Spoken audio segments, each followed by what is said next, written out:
अस्सलाम वालेकुम दोस्तों साथियों, मैं हूं समी इब्राहिम और आप देख रहे हैं समी इब्राहिम यूट्यूब चैनल। आज 28 मई है और सन है 2020, सोमवार का दिन। दो इम्पॉर्टेंट चीज़ें हैं जिन पर आपसे बात करेंगे।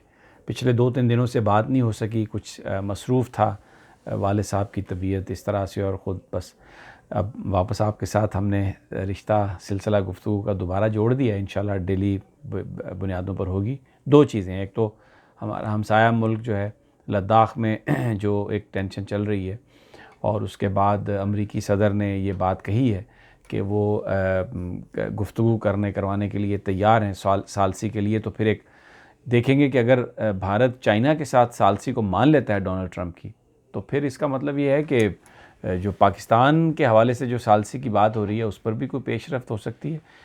मैं आज इस पर पूरी तफसील से बात करूंगा कि जो कुछ भी है, ये बहरहाल ये एक ऐसी सिचुएशन है कि जिससे ख़ित्ते में जो एक बदअमनी और एक लड़ाई वाला माहौल है, लग रहा है मुझे एक सिल्वर लाइनिंग नज़र आ रही है कि आने वाले दिनों में अगर इस पर फोकस हो गया, जिस तरह से अब पूरी दुनिया का फिर फोकस हो गया, तो मामला तो वैली का ही है ना, लद्दाख उसी का हिस्सा है।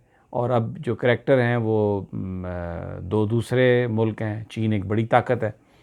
तो इसमें ये जो डेवलपमेंट हो रही है, ये जो गुफ्तगू हो रही है, इसमें बड़ी भलाई है, बड़ी इसमें अच्छाई है। वो उसका हम आज पूरा तफसील से ज़िक्र करेंगे कि क्या इसका हो सकता है। और फिर वो जो जुमे वाले दिन कराची में जो हादसा हुआ, जिसमें 91 लोग मुसाफिर थे और फिर 7-8 क्रू के लोग थे, अबाउट 90, 2 बंदे सिर्फ उसमें बचे, उसके हवाले से बड़ी अहम डेवलपमेंट है। वो ये है कि वज़ीर-ए-आज़म साहब ने जो इब्तदाई रिपोर्ट थी आज जो सिविल एविएशन की, उसको मुस्तरद कर दिया और उनसे कहा है कि आप नई रिपोर्ट लेके आएँ, क्योंकि उस रिपोर्ट में वो यही बात की गई कि जनाब वो ऊपर था जहाज़, उसको नीचे लाना था, पायलट नीचे नहीं लेके आया। तो एक जो है ना, एक फ़िक्स करने की कोशिश की गई। ये मलबा जो है ना, वो सारा सजाद गुल पर डालने की कोशिश की गई। वज़ीर-ए-आज़म ने इसको मुस्तरद कर दिया। लेकिन जो आज अहम बात प्राइम मिनिस्टर ने की है, वज़ीर-ए-आज़म ने कहा कि अब तक के जो सारे हवाई हादसे हैं, जब से ये पाकिस्तान बना है तब बताया जाता है कि 12 हादसे हुए, जिनमें 10 में से पीआईए इन्वॉल्व थी, एक भोजा एयर का हुआ और एक एयर ब्लू का हुआ, कि उनकी तमाम की जो तहकीकाती रिपोर्ट जिन एक्सीडेंट्स की नहीं पब्लिक हुई, वो सारी की सारी रिपोर्ट्स को पब्लिक किया जाएगा। ये पाकिस्तान के अवाम का हक़ है, उन्हें पता चले कि ये हादसात क्यों हुए। वो एक बड़ी अहम है। अब इसमें हमें जो समझ आई है, थोड़ा सा कराची वाले हादसे का ज़िक्र कर लेते हैं। जो बात हमें समझ में आई है वो ये है कि मलबा जो है वो डालने की कोशिश की जा रही है सजाद गुल साहब पे, और सिलेक्टेड इन्फॉर्मेशन लीक की जा रही है, मीडिया को गलत तरीक़े की तरफ मोड़ा जा रहा है। हालांकि लोग ये बड़ा सवाल कर रहे हैं, इसमें कोई शक नहीं कि जो तहकीकात होंगी तो उसके बाद ही पता चलेगा। लेकिन अब तहकीकात के लिए एयरफोर्स की हमारी टीम बनाई गई है, वो बहुत कॉम्पिटेंट लोग हैं, बड़े दयानतदार लोग हैं, ईमानदार लोग हैं। लेकिन जिस टाइप का जहाज़ है, अगर उसका कोई एक्सपर्ट इस टीम में शामिल नहीं होगा तो कहाँ पर इंसानी गलती हुई, कहाँ पर टेक्निकल गलती हुई, उसका कैसे पता चलेगा। तो ये इसके लिए बड़ा ज़रूरी है कि अगर उन तहकीकात को आपने शफाफ बनाना है, और फिर अगर उन तहकीकात को आवाम ने उस पर तस्लीम करना है, उसको सच तस्लीम करना है, तो इसके लिए बहुत ज़रूरी है कि उनके साथ वो लोग शामिल किए जाएं जो इस सारे मामले को समझते हैं। क्योंकि बड़े सवाल आते हैं कि क्यों नहीं, जिस वक्त वो लैंडिंग हो रही थी तो क्यों नहीं दूरबीन के ज़रिए देखा गया। ये एक स्टैंडर्ड ऑपरेटिंग प्रोसीजर है।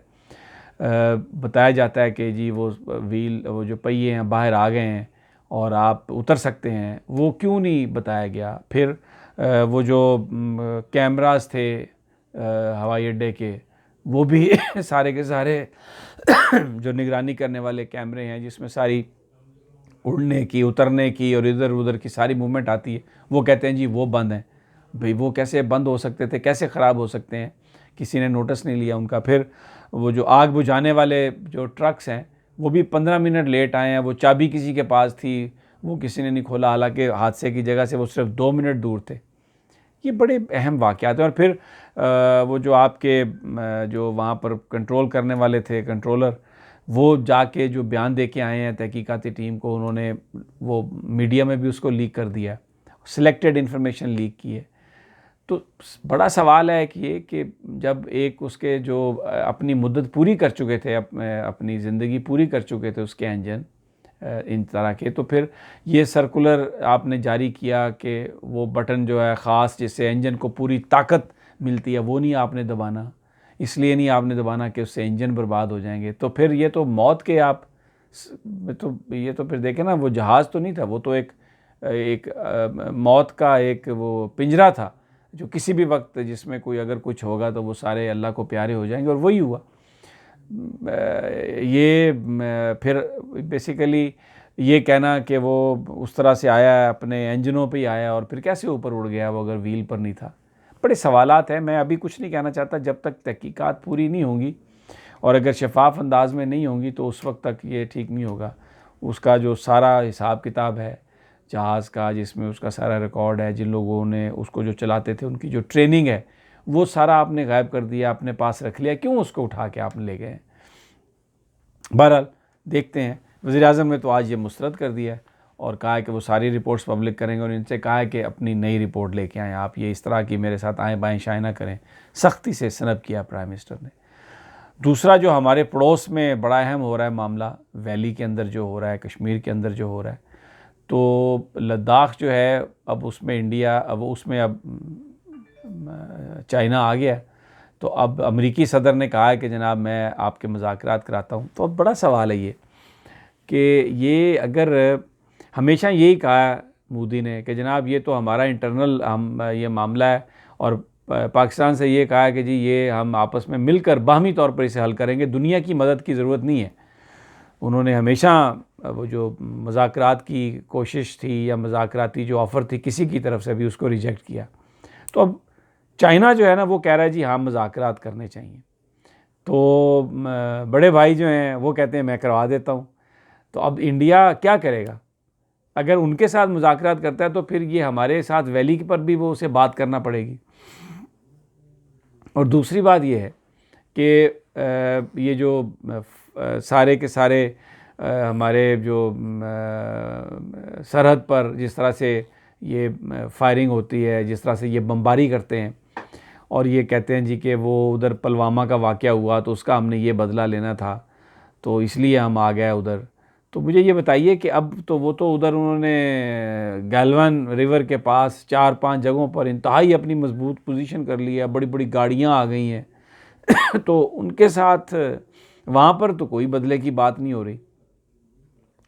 और अभी जो हमारे पास जो इत्तलात हैं उसमें जो हिकमत अमली बनाई गई है, हिकमत अमली बनाई गई है कि पाकिस्तान अपने रवायती दोस्त के साथ मिलकर इस सारी सूरत हाल का मुकाबला करेगा और जो कुछ वहाँ पर हो रहा है अगर उसको इन्होंने अंडू नहीं किया तो फिर एक ऐसी सूरत हाल होगी जिसमें बहुत तबाही हो सकती है, जिसमें बिल्कुल किसी तरह की भी रियायत देने के लिए कोई तैयार नहीं है। क्योंकि वहाँ पर जो अक़लियतों के साथ जुल्म हो रहा है, वहाँ पर जो मुसलमानों के साथ जो मामला चल रहे हैं वो मामला तब काबिल बर्दाश्त नहीं है। वहाँ पर जो आने वाली ख़बरें हैं वो ये बता रही हैं कि जुल्म अपने अरूज पर पहुँच चुका है। तो ये जुलाई का जो महीना है ये बड़ा फ़ैसला कुन किरदार अदा कर सकता है क्योंकि ये हिकमत अमली तय कर ली गई है और इसको काउंटर इसी तरह से किया जाएगा कि अब वो जो जहाँ पर इस वक्त कब्ज़ा किया गया है पाकिस्तान की तरफ से, अभी यहाँ पर जो हमारा जो हिस्सा है बिल्कुल किसी तरह की भी रियायत नहीं की जाएगी, नरमी नहीं बरती जाएगी और ईंट का जवाब पत्थर से दिया जाएगा और बहुत सख्त जो हैं वो इक़दामात हैं। तो अगर दोनों तीनों तरफ से घेरा जाएगा तो फिर इसका मतलब ये है कि नरेंद्र मोदी भी इस बात पर आमादा होगा कि वो कुछ रियायत दे अपने सर्वाइवल के लिए। ये हमें पता है सबको कि अमेरिका जो है वो उसके पीछे है क्योंकि वो इनको कंटेन करना चाहता है ख़ास तौर पर चाइना को। लेकिन जो जियोस्टैटिक पोजीशन हमारी है उसमें हम जिस तरीके से अपना रोल प्ले कर सकते हैं तो उससे इसका जो आउटकम होगा सारी सूरत हाल का वो जो अमेरिका चाह रहा है, जो मगरिब चाह रहा है, जो हमारा पड़ोसी मुल्क चाह रहा है, वो नहीं होगा। वो डेफिनेटली वो ऐसा होगा कि जिससे एक इस खित्ते में अमन की सूरत हाल बन सकती है, और वो जो एक ग़ुलामी का तौक कई मतलब 8-10 दहाइयों से 7-8 दहाइयों से वो पहना दिया गया है, वो उससे जान छूट जाएगी और आज़ादी कदम चूमेगी हमारे। लेकिन एक बीच में मैं थोड़ा सा बताना चाहता हूँ कि यूनाइटेड नेशन में OIC का एक इस्लामोफोबिया के लिए एक ग्रुप बनाने की कोशिश की थी। पाकिस्तान ने उसको, एक तो मालदीव ने उसके ख़िलाफ़ वोट दिया, और दूसरा यूनाइटेड अरब एमिरेट्स के जो एम्बेसडर हैं वो उसको चेयर कर रहे थे। तो उन्होंने भी उसको वीटो किया। उन्होंने कहा कि नहीं, ये नहीं बन सकता ग्रुप, और उसमें उन्होंने कुछ जो चीज़ें वो हाईलाइट की वो प्रोसीजरल थी कि शायद ये वज़रा की जो OIC वज़रा का जो इजलास है उसमें इस ग्रुप को हम बना सकते हैं, क्योंकि उसमें इंडिया पर ख़ास तौर पर तनकीद की गई थी। तो उसको उन्होंने, वो एक पाकिस्तान की सफारती तौर पर हमें जो कामयाबी होनी चाहिए थी, अगरचे उसमें इस इशू पर मज़म्मत की गई है, इसमें कोई शक नहीं, वो मौक़िफ़ जो है उसको तस्लीम किया गया, लेकिन वो जो एक इनवाइस का वो जो एक ग्रुप बनाने की कोशिश की जा रही थी ना यूनाइटेड नेशन में, वो ग्रुप नहीं बन सका। और UAE वाले कहते हैं कि उसकी वजह प्रोसीजरल है, लैप्सेस हैं, लेकिन मेरी कुछ सफारतकारों से बात हुई है, उनका ये कहना है कि ऐसा बिल्कुल नहीं है। ये जो इनवाइस जो कॉन्फ्रेंस है, जो एम्बेसडर कॉन्फ्रेंस होती है, उसमें भी वो ग्रुप बनाया जा सकता था, लेकिन लेकिन UAE ने उसको नहीं होने दिया, और ये बहरहाल एक थोड़ी नाकामी हुई है इस हवाले से। पाकिस्तान को बहुत बड़ी इन्वेस्टमेंट UAE में, और UAE भारत में कर रहा है, आपस में उनके बड़े आजकल ताल्लुकात हैं, तेल दौलत ये वो, तो उसकी वजह से शायद वो पॉलिटिक्स प्ले हुई है। लेकिन बहरहाल एक अच्छी कोशिश थी पाकिस्तान की, मुनीर अकरम की मौजूदगी में वहाँ पर जो बड़े एक सीजनड डिप्लोमेट हैं, दोबारा भी ये कोशिश की जाएगी। हम सब दुआ गो हैं कि अल्लाह कामयाब करे इसको। लेकिन बहरहाल इम्पॉर्टेंट दिन आ रहे हैं, इंशाल्लाह आपको मुस्तकिल बुनियादों पर अपलोड करेंगे।